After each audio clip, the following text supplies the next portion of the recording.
சிறப்புளியார். இந்த நாயன்மார் பேரெல்லாம் சைவ பெருமக்களே நிறைய பேர் அறியாதது.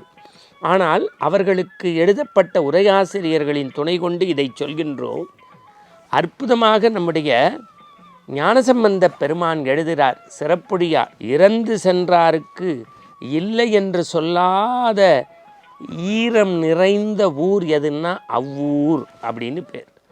அந்த அவ்வூர் மக்களுக்கு தலைவனாக வேதியர் குலத்தில் தோன்றிய சிறப்புளியார் என்று ஒருவர் இருந்தார். அந்த சிறப்புளியார் ஐந்தெழுத்து மந்திரமாகிய பஞ்சாட்சரமாகிய சிவநாமத்தை நாள்தோறும் உச்சரிப்பது, அடியார் பெருமக்களுக்கு அமுது படைப்பதை தன் வாழ்க்கையின் குறிக்கோளாக சென்று வந்தார். இந்த சிறப்புளியார் என்ன பெரிய சாதனை செஞ்சிட்டார்? சிவவேடம் போட்ட அடியார்களுக்கு திரு அமுது படைத்தார். நம்மளும் தானே வீட்டில் உணவு தரோம். விருந்தாளி வந்தால் அவங்களுக்கு தலைவாழை இலை போடலையா?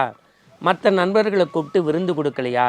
விருந்து கொடுப்பது எப்படி பெரிய செயற்கரிய செயல் என்றால், நம்ம ஒரு நாள் செய்வோம், உற்றார் உறவினர்னால் 2 நாள் செய்வோம், உற்ற நண்பர்னால் 4 நாள் செய்வோம்.